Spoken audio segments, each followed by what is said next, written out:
So she decided to follow him. Meanwhile, Xander charged directly into the heart of Arslan's formation, targeting the camp in the rear, but when he attacked, it turned out to be a decoy camp created by Nars. This was part of the strategy to lure the enemy into a trap, a tactic that Nars had taught Arslan. Xander's troops were ambushed and wiped out. Xander managed to escape only to encounter Dadian. Darien acknowledged that Xander was indeed very tough, but he still wanted revenge for his father. He believed that once Hermes ascended the throne, Carlin would be exonerated, because Carlin had known the true king and helped Hermes reclaim the throne. As for Kishward, he didn't want to fight Sam, but Sam insisted that both of them had their own paths to follow. One forest cannot have two tigers, and one country cannot have two kings. Sam was then disarmed, but his soldiers protected him. The enemy closed in, trapping Kishward. Darien, feeling regret, thought that if he and Xander had served the same master, they could have been allies. Darien then charged, with Xander delivering a final blow thanks to his lighter spear. Darien struck first, knocking Xander down. However, a wizard appeared and made Xander's body vanish. Meanwhile, Arslan discovered that his camp had been found, and the one who had located it was Etoy. Etoy didn't expect to encounter Arslan there, but she believed she had come to take his life. Arslan then revealed that he was the one she was looking for. Etoy charged at Arslan, but Elam stepped in to protect him. Elam was injured and Etoy decided to retreat. When she saw that they were about to be surrounded, Etoy and her soldiers withdrew, and Narcissus asked Alfred to follow Etoy and find the secret passage into the fortress. Elam was not seriously hurt, but Etoy was shocked to realize how long she had been deceived. Alfred continued to pursue her. That night, Darien returned and Arslan recounted the person he had spared back then.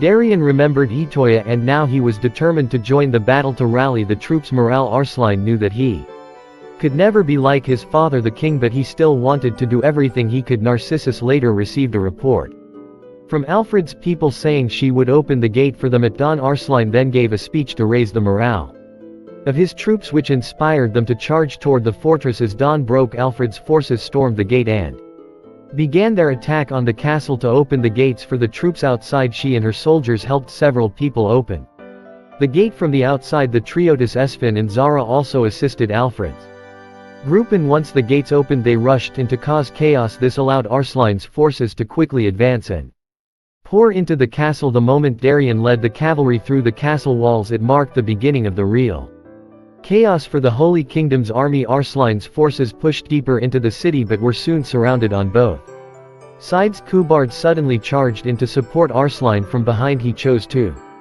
join Arslan's side and urged him not to disappoint him. The army continued to push forward but was forced to dismount due to the scaffolding blocking their way. Hermes, however, didn't care about how many soldiers of the Holy Kingdom were lost. As long as he could defeat Arslan, he would claim victory. They soon faced Sam and Nars stayed behind to fight, allowing Darien to escort Arslan into the castle. They were then blocked by a group of archers, but Farron stepped forward, claiming that the arrows of the wicked would never touch her, for she was blessed by the gods. Arslan and Darien continued their advance and finally confronted Hermes. Hermes declared that no matter how far Arslan went, he would die there by his hand, but Arslan offered him a chance to join him in his journey to become a true king. He couldn't abdicate because of his responsibility to those who supported him. At this point, Sam decided to retreat to assist Hermes, and Darien stepped forward to confront him. The two left the battlefield for their duel. Meanwhile, Barker recognized that Arslan might indeed be a good king, but he regretted that if the Holy Kingdom could make an exception for a heathen like Arslan, things wouldn't have come to this. Darien and Hermes fought fiercely outside, and after several clashes of swords, they found themselves in a final standoff, both ready to strike. They were both injured, but a wizard appeared and took Hermes away, making his escape. Arslan's forces completely captured the fortress, but Kishwar didn't want his soldiers to behave savagely or loot anything. However, the nuns of the fortress tower suddenly threw themselves off the tower. Arslan told Barca to stop them, but he had similar intentions, pulling out a knife to end his own life for failing in his duties. Arslan tried to stop him but couldn't, and Barca ended his life by jumping from the tower. At that moment, Etoy arrived, believing that Arslan had killed Barca and charged at him. Arslan then recognized that she was the girl from that night. He tried to explain, but Etoy didn't want to listen. She accused him of deceiving her and taking away the person she respected most. However, Farron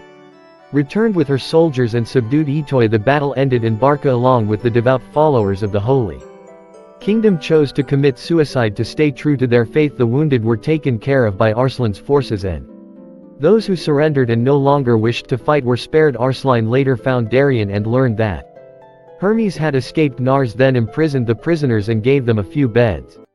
He also asked the soldiers if they knew where Alfred's group was, and she unexpectedly fell from the food storage.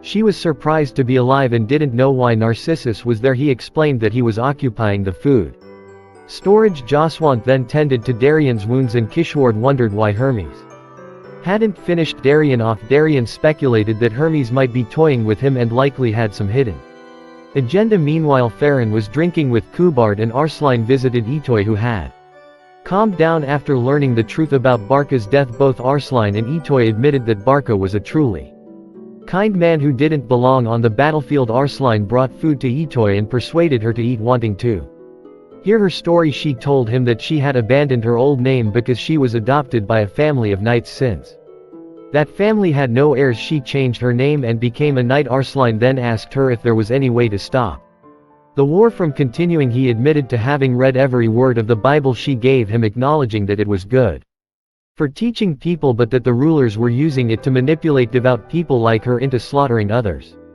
The opposing ideals led Itoy to no longer want to argue and told Arslan to leave. However, Arslan asked her to come and pray for the fallen soldiers the next day and to leave the door open if she wanted to escape. She was free to do so, but the next day Itoy still came to pray with Arslan. Meanwhile, Hermes returned to meet Guys. He revealed his true identity and proposed an alliance with Guys, knowing that Guys wasn't fond of Pars. Guys laid his cards on the table and asked Hermes to help him overthrow his brother so that he could become the king of the Holy Kingdom. In return, he promised to hand over the throne of Pars to Hermes. Meanwhile, Arslan's army continued their march, burning down the fortress to prevent bandits from using it as a base. The prisoners from the Holy Kingdom were given time before being released to avoid a shortage of food. Itoy followed along to tend to the wounded and a lamb had to help as Itoy seemed to be of little use other than in battle. One night as they made camp, Itoy went to fetch water to care for a pregnant woman. She had a brief conversation with Farron and learned why